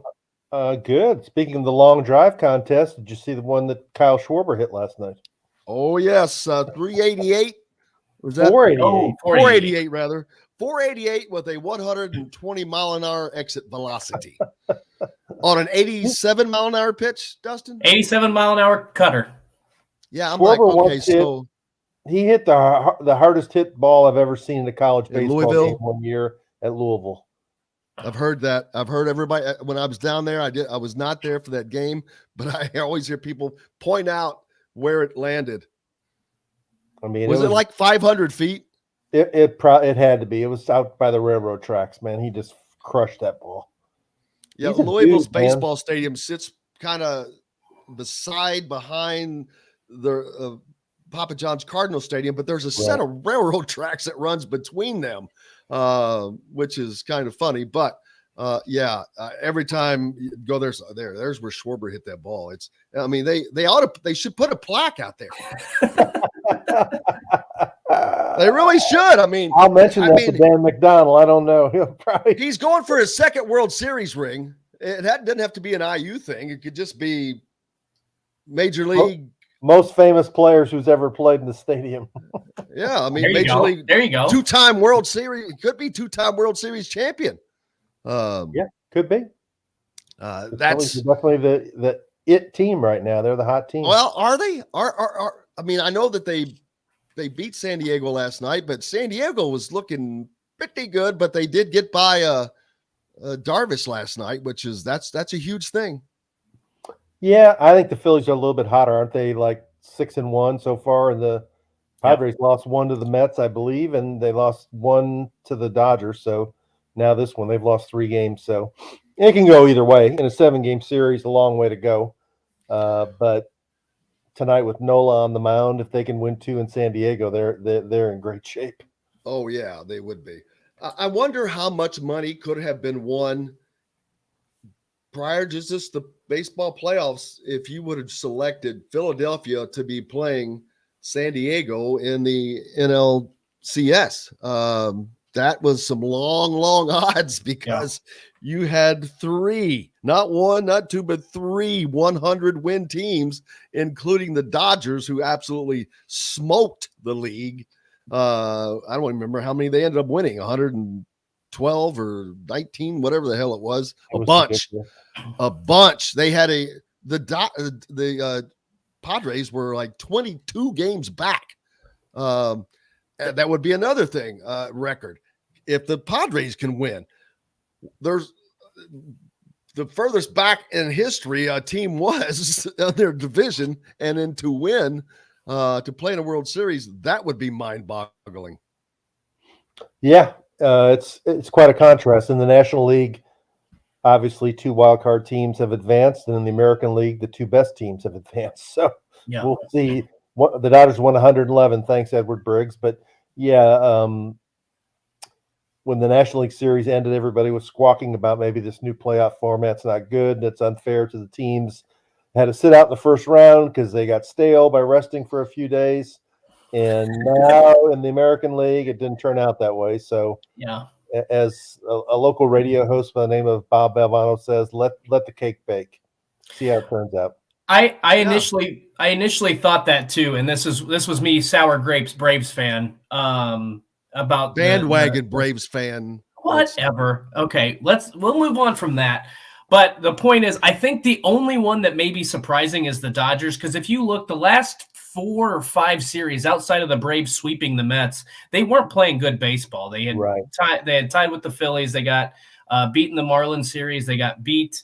They got beaten another series. I can't remember now off the top of my head. But the point is, they hit a slump at the wrong time. So that was maybe not quite as surprising. The Padres beating the Dodgers is really, to me, the only true shocker of this postseason right now. So you're right. At first I was like, I don't know if I like this new playoff format, but I think it was just the fact that I'm a Sour Grapes Braves fan. I'll leave it at that. This will be the last, as deep as I take this in the weeds in baseball, but I'll say this on the Dodgers. You can say this. One, Clayton Kershaw has never been a great postseason pitcher. Maybe 1 year. So he lost after they won the first game. He lost the second one, gave the Padres momentum. Not surprising. 2, right before the playoffs started, they took their closer, Craig Kimbrell, Kimbrell and took him off the roster, which told you they had issues in the bullpen. And thirdly, I looked at their center fielder, was a guy by the name of Trace Thompson, who's the younger brother of Clay Thompson of the Warriors, who was a terrible White Sox player for 3 years. And I'm thinking, Trace Thompson couldn't play for the White Sox. He's starting in center field for the best team in baseball. What's going on here? So the Dodgers did have some flaws. Yeah. Yeah, he made that catch the other night when his brother Trace Clay Thompson. Thompson was there, Yeah. laid out and made a pretty damn good catch. I gotta say, but yeah, well, MLB it'll keep going, so we'll follow that. Over the weekend, some great college games. The one I talk about the most though is the Tennessee-Alabama game. Jackson Davis was down there with Race Thompson, his brother Tevin. Jackson is a quarterback for the Volunteers, and what a great environment to get to take in. First of all, I mean, how lucky were they? That was the perfect sold out Tennessee stadium that, and it ended up getting the biggest win they've gotten in, what was it, 16 years. You had the sheriff there, College Game Day, Pat McAfee jumping in the river. I mean, what? And you're in the locker room afterwards getting your picture with the sheriff. Pretty good weekend. Yeah, I mean, that was so much pent-up demand from Tennessee of frustration of not being able to beat Alabama. That used to be a legit rivalry, always played on the third Saturday in October. And once Saban came to town and Tennessee went into this tailspin it's been in, it got to be, horrifically one-sided for the Vols. And I think even this year people were expecting the Vols to be good, but not, playoff contenders. And once they won that game at Pitt, and then they had a couple of other nice wins. And I think still most people thought, yeah, they're good, but if Bryce Young plays, they're not going to beat Alabama. And for them to do it the way they did it, they jumped way ahead and then blew the lead and then came back and won. And I was in Georgia last weekend, and that's prime SEC country. And everybody in the restaurant, there were Georgia fans and Florida fans, but we couldn't get our waiter to come out and give us stuff because he was ducking back in the kitchen the whole time, checking the score and giving us updates on the score. Oh, that's service, baby. That's service. That's a tip right there. Big tip. But Bulldog fans celebrated almost as vigorously as Volunteer fans. Yeah, I was gonna say it was fun. Georgia, and that's obviously a rivalry, and then Florida has a rivalry with Tennessee too. But my brother said he was at the game. He works at UF. He was at the LSU game, and when they read the score, he said the Swamp was probably the loudest it was all game after they saw the score up on the scoreboard. So it's always funny that there's just so much hatred towards Alabama that even rival fan bases come together. Yeah. Well, there's Alabama fatigue. I think we want to see some different teams in the playoff, right? Exactly. Speaking of college football, Purdue is having a decent season. They are trying to stay in contention for the Big Ten West title, which is part luck because the Big Ten West sucks. Illinois is. Oh, come on, man. Illinois is leading the division and they lost to Indiana. Just because, what did Rick just say? Alabama fatigue. Just because the teams aren't traditionally at the top doesn't mean the league got sucks. Fatigue of anything to do with the Big Ten West. There's no fatigue there. Wisconsin wins it almost every year. Who cares? They don't do anything with it. But your point. Just because the teams aren't traditionally good. Oh, for the okay. Here's the way I would look at it. Here's the way I would look at it. If Purdue and Illinois can do this, and Brett Bielema can do it in his second year, what's wrong? What's going on in Indiana? Exactly. What's going on in Indiana is unacceptable. At some point, there needs to be a reckoning of people who really have impact on the football program and say, this has got to change. You're either going to get serious about football and make the changes that need to be made. And I'm not talking about coaching changes. I'm talking about philosophical changes, investment in the program to change this. Or I don't know what the or is, but you can't keep looking. Minnesota had its nice little run And, now Illinois is having a run. Purdue is they lost David Bell and George Karlaftis, and they still keep going. And at some point, it's time to figure it out. Don't you think? Absolutely. Yes, absolutely. Because there's too much money involved, and that money keeps growing and getting higher. It's important. And if you fall behind even further, that really hurts, because even if you have a great basketball program, because college football drives the train in sports of money in this country. And you don't have to be Ohio State. You don't have to be Michigan or Alabama, but you got to be Kentucky. Kentucky is the exact program that I think they are competitive in the SEC. They're not going to beat Alabama, but they're going to beat somebody that they're not supposed to. And that's if you can beat a team you're not supposed to, that means you're competitive. Wait a second. Why is it that if Kentucky's good, then it's because they're good? And it's I'm not just using their because the program SEC as an East is down. It's not because the SEC East is down. But but you just said if Illinois and Purdue are winning the West. What they're in the division is East. Georgia? Okay, they're in the East. And what team's number one in the country? Is it still Georgia? It is Georgia. I honestly don't know. Okay. So you can't say that down. I mean, they got the number one team in the country. Here's what I would say. When Kentucky first started winning, people did say the SEC East was weak, but they've done it now consistently for a number of years. So they've earned the recognition for being, a winning team consistently. I think they've won like 4 straight bowl games. So it's like, and they've been to several bowl. That's the thing of the program. I mean, the Big Ten West is weak. There's no doubt about it, because I think we're in a stage. If either Iowa or Wisconsin's not good, we immediately say the Big Ten West is weak. But the Kentucky situation is a little different because they've been good now for a number of years. But anyway, and the recruiting, and their recruiting is just gotten better. Stoops has done a good job, and to do that at Kentucky in the SEC, it's a little impressive, I've got to say. And he could have left. He could have left and gone to a bigger, better program, and he chose to stay in the SEC. And they did a good job in the portal. Look at the dude they have at quarterback. He's a Penn State washout, and they've turned him in to an NFL prospect. Yeah, I heard someone talking about him the other night. And they took Wandale Robinson away from Nebraska last year. Man, and turned him into an NFL draft pick. So I mean, he was from that kid was from Frankfurt, wasn't he? He was from Frankfurt, but still he went to Nebraska for 2 years. And when he left, I mean, I'm sure he had other options. I think Texas was interested in him, but they said, no, come back here. You can have just as much success here. The point being, though, I mean, Indiana needs to take a snapshot of the entire football program and say, what are the areas that need to be improved upon here to change this? Because when you're getting into situations 2 years in a row where you're giving up 38 points and losing games you should have won against, you could have won against Maryland, that's not going in the right direction. Last year they got boat raced by Rutgers right at home. Wasn't that the game where it was raining and there were like 20 students with no shirts on in the stadium? They showed that video over and over.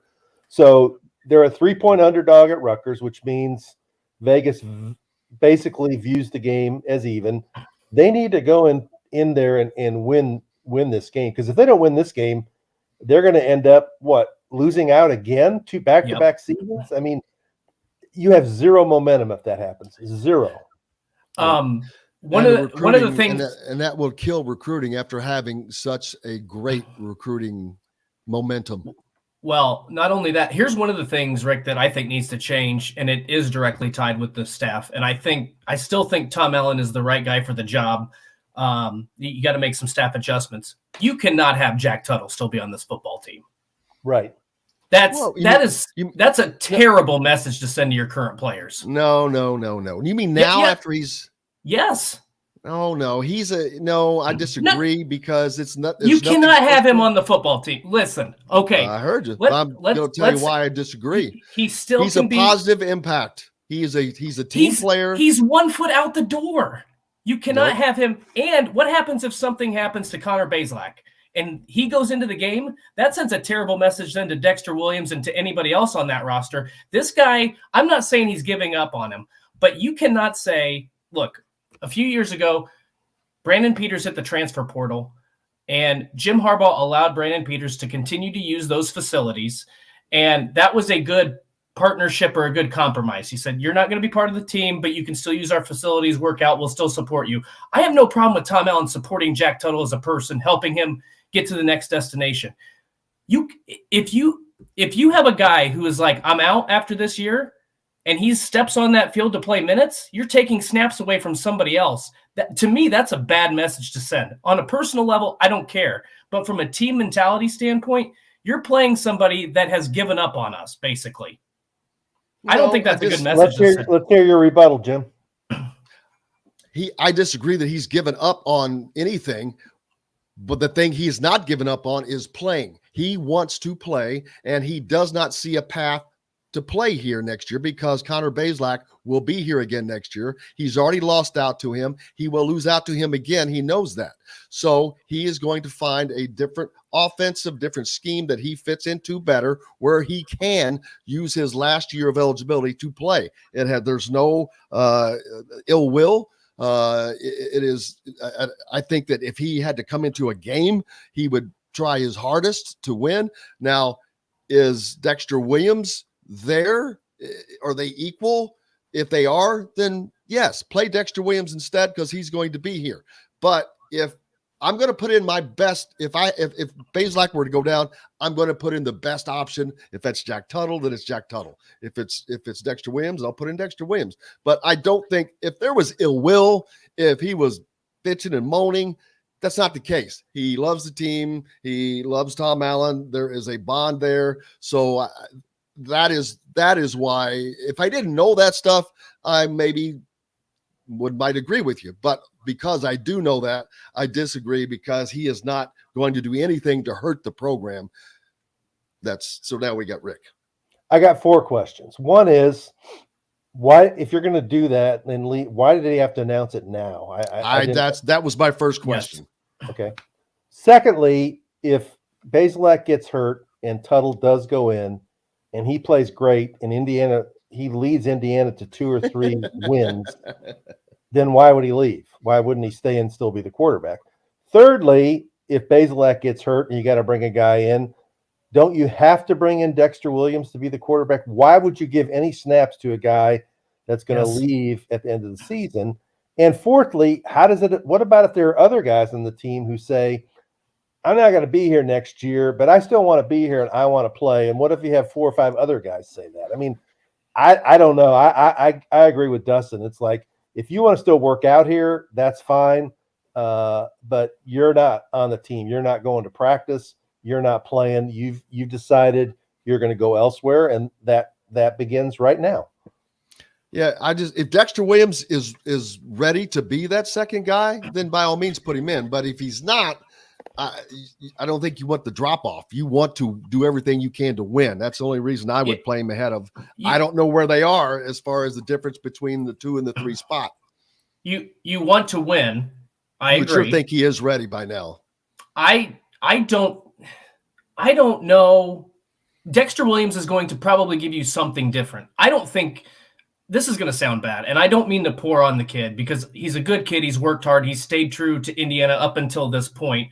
So I don't think you have no benefit. This kid isn't going to be here next year. What's the point? At least get Dexter Williams some meaningful snaps so you can go into next season with a true quarterback competition, or maybe you run a 2 quarterback system. To me, there's absolutely no benefit. And the other part of it is he's a team captain deciding to transfer, making the announcement mid-season. I don't know that there's ill will or anything like that. But again, it's just not a good message to send to the rest of your players. I've never understood the timing of it. I sent that tweet out yesterday. I said, I'm not surprised because I knew why. I mean, he just wants to play. That's just easy to figure out. But the timing, I just don't. Why? I mean, he wanted to let the other teams know that he would be available. They don't care right now, do they? They're in the middle of a season too. But you can't play him, man. You got to play Dexter Williams as the backup. Right. You have to, because you need. Well, everybody agrees, and so you all have convinced me. If he can play, because then if he can't play, if you don't think he can be your quarterback, then you need to get a veteran quarterback out of the portal. I mean, otherwise, right? Because all they have now is they have the freshman kid from Texas, and they have the high school kid committed from Ohio who hasn't signed yet. So you need to find out what Dexter Williams can do. And if he is a player, he's part of your future. 1000% agree. The second part of this is these players form specific relationships. If you play Jack Tuttle, Dexter Williams has some friends. He's 100%, in my opinion, going to hit the transfer portal. He's going to take some of those guys with him. So that it's just a bad decision all around. Again, like Rick said, like we said, if you want to use the facilities, that's fine. You can't be around the team. You're not going to play. You just have to cut those ties. This is another instance where I still love Tom Allen, but his loyalty to players, his loyalty to staff is to a fault. Yep, you can't have this. Yeah, because once you make the decision to go in the portal, I don't care what you say, how committed you are, how much of a team guy you are. Part of your mind, you have flipped the switch. Right. Where you've got to be like, where could I possibly go? And you've convinced me.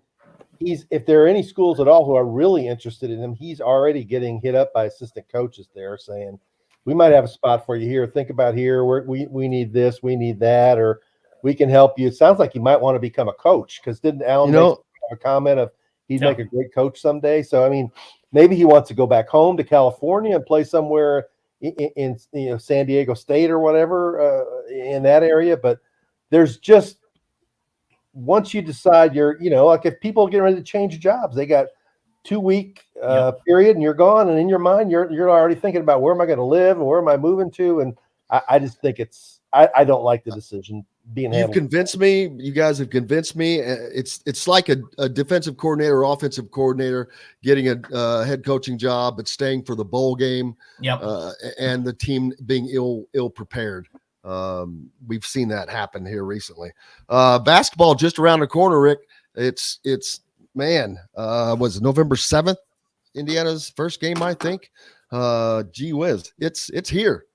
Indiana ranked 13th. You had your AP poll out, I saw as well. Let's see, get back up to 14th. That. Yeah, IU in 14th. They ended up 13th overall, about where I thought they would. I'm a little surprised to see only 3 Big Ten teams in the AP poll. How many did you have in? I see 1, 2. Did you? Where's Michigan? Do you have Michigan? I didn't vote Michigan. I voted Purdue. Okay.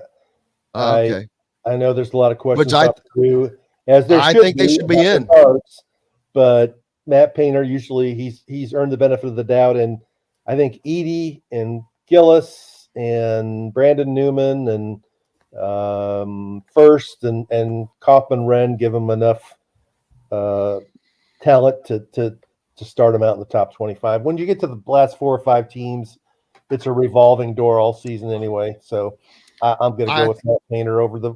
I mean, everybody always loves Michigan because they have quote big name recruits, and they do have Hunter Dickinson, but I don't know. I think Illinois is the team, man, under the radar that people have to watch out for. I guess, but I mean, it's mainly transfer portal stuff, and they do have some good freshmen.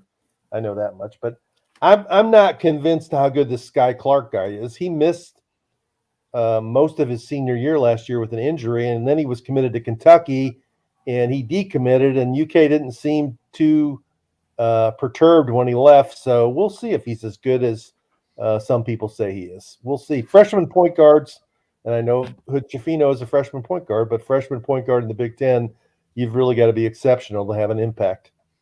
And I think that I think Jalen Hood-Schifino is going to fill that role. Well, I mean, everybody's saying that he's their best NBA prospect. Is that what I keep hearing? Yeah. Do you think it makes a difference, Rick, the fact that Illinois basically Sky Clark is kind of surrounded by mostly new pieces? I mean, they've got a few guys, whereas Jalen Hood-Schifino is walking into a more experienced locker room with some guys who have been there. Does that make a difference in your mind as to why maybe he can? Maybe there's a little bit more credibility to the hype of Hood-Schifino? Yes. Yeah, I think so. I think there's not as much pressure on him to come in and be, quote, the man. He's playing against he's playing next to a proven point guard in Indiana and Xavier Johnson. I mean, Illinois, I know they have the kid that came from Baylor, right? Mike Mayer. And then they have Terrence Shannon, who came from Texas Tech. They're really good players, but I mean, they lost Kofi. They lost Corbella, which I think that's addition by subtraction, because I always thought he was out of control, was a terrible shooter. But Trent Frazier, man, that guy was a dude. Yeah. I mean, I thought he made a ton of clutch shots for them. And didn't they lose Plummer, who was their best three-point shooter? Yes. I think he's gone. I mean, they've lost a lot. And I know people are touting a couple freshmen they had last year who were pretty good down the stretch, but I voted him in the top 25, and I've seen people vote him even higher. And I think it was Brendan Quinn of The Athletic picked him to win the league. Could be, but I need more proof on the Illini. What's up next for you? It's easy weekend, right? It's Louisville basketball week here. It's Louisville Basketball Media Day tomorrow. Louisville Basketball Live at Slugger Field outside Friday night with Jack Harlow as the guest rap MC. And then Louisville football Saturday night at 8 o'clock against Pittsburgh. And then Louisville basketball red-white scrimmage game Sunday afternoon. So here's a little info for you. Okay. Remember our good friend G. Herbo? Mm-hmm. Apparently at his next appearance after Hoosier Hysteria, he was shot at on stage. Ooh. He was? Yes. Where? Yes. You know what? I will have to look. This wasn't at another team event, was it? No, just at his next event that he went to. So I just found out about this at Atlanta. G. Herbo shot at during homecoming in Atlanta. How much money did he get 5 days ago? Value? Do you know? Has anybody ever reported that? No, how much money was he paid? What? And he only performed for a half an hour. Is that right? You know what? I couldn't tell you because when it ended, I was not there. Okay. I'll find out. But yeah, I heard that yesterday and I'm like, what? And forgot about it until you just mentioned that. I did want to say one thing. Our good friend JD Campbell going through some health concerns, and just wanted to say, thinking about you, JD. Hope you get better quick. Looking forward to seeing you back at IU Basketball Hoops. And people that watch the show may not know who he is, but he's the media relations contact for IU. He goes all the way back to the Cullen Sampson days, and he does a great job. And he's been around through many different ups and downs of the program. And I know he was really looking forward to this season, and hopefully he's there to enjoy a good chunk of it. Absolutely. He is the guy that helps us get done what we get done as the liaison there between us and especially IU basketball. He goes back. He was at Bowling Green when Dan Dockich was there, and Urban Meyer. So he's been under some peeps. Tom Crean as well. So man, he's seen a bunch of them. But yeah. Thank you so much, my friend. Look forward to seeing you soon. I hope you have a great weekend. Yes. And enjoy watching the Major League Baseball playoffs if you can. I'll definitely do that and hope to see you up at Assembly Hall soon.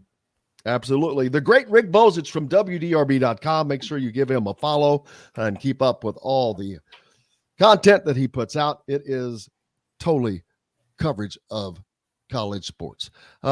We've got to take a quick break before we come back, and we'll do that right now. Brought to you by our good friends at Reynolds Family Dentistry down in Sellersburg. You're down in that area, stop in and see Dr. J for that championship winning smile. Back right after this. We'll be right back to the golf club at Eagle Point Studios for more Indiana Sports Beat Radio with Jim Coyle, presented by Endeavor Hospitality Group and Andy Moore Honda of Bloomington. Whether you're visiting. What a great show we've had. Mm-hmm. I love when we get in disagreements. Oh, that was good. It was. And I am rarely am I convinced of the opposing view that I have. But I was that time. We had this discussion on our podcast last night. Yeah, but I was that time. I'm like, all right, you convinced me.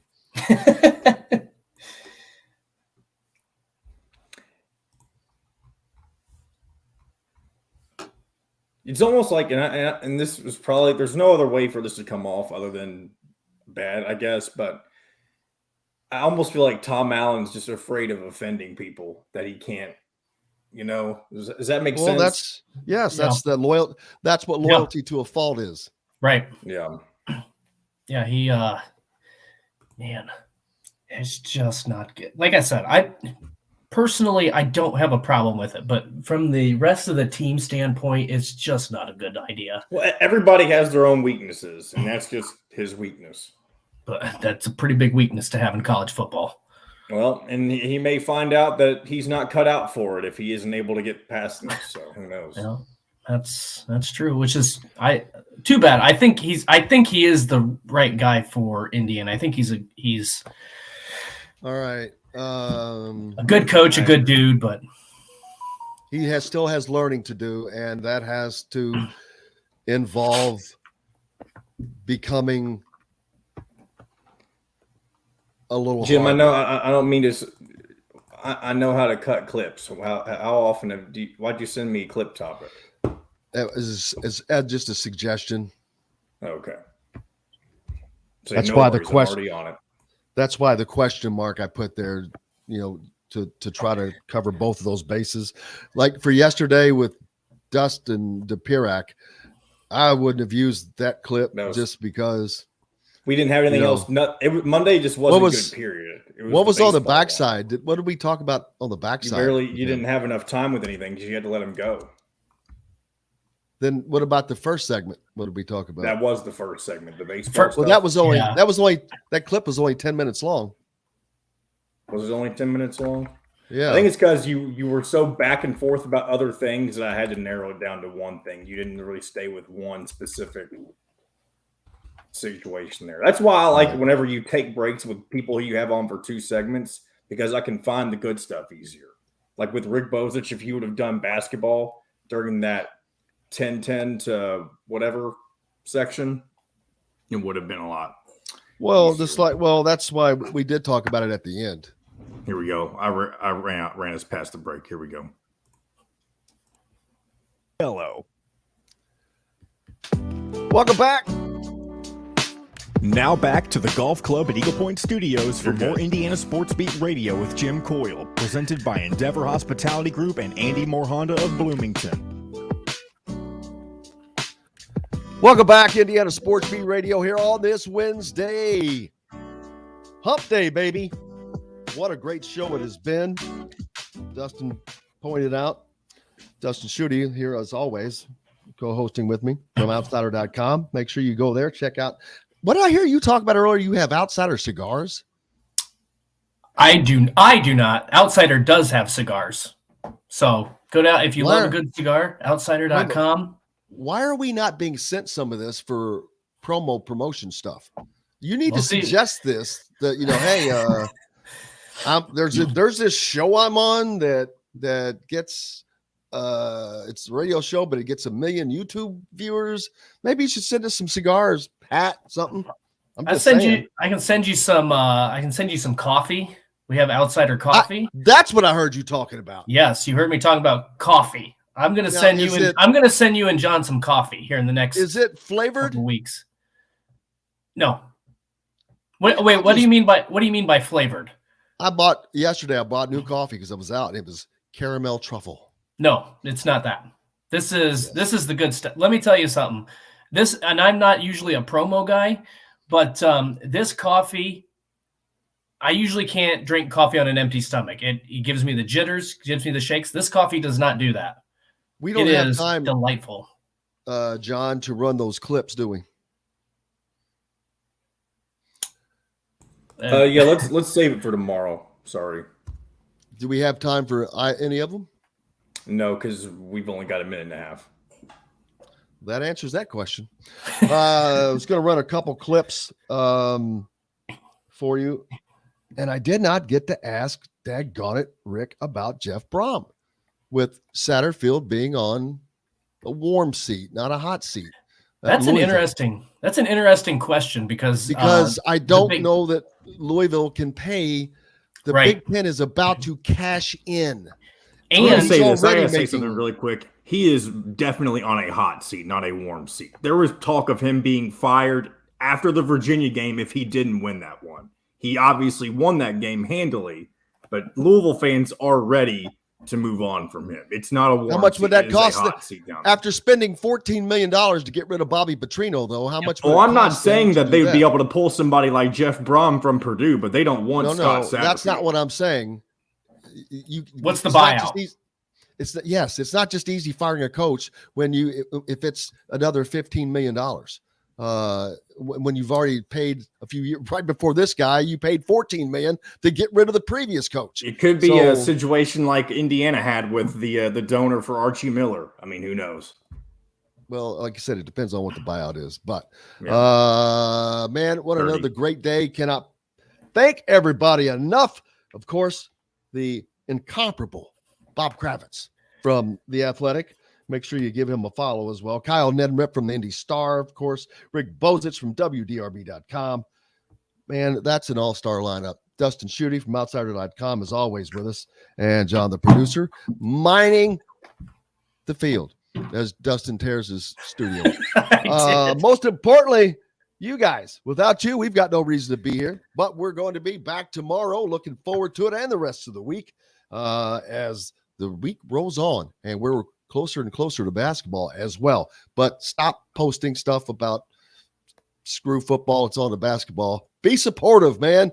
Be supportive. Hey, that's about it for us. We appreciate you. I'm Jim Coyle. Until tomorrow, I will see you on the radio. Thanks for listening to Indiana Sports Beat Radio. Be sure to subscribe to our YouTube page for more clips and team coverage of Indiana basketball, football, and more. You can also find full episodes and tons of other content on thehoosier.com. We'll see you next time for another edition of Indiana Sports Beat Radio.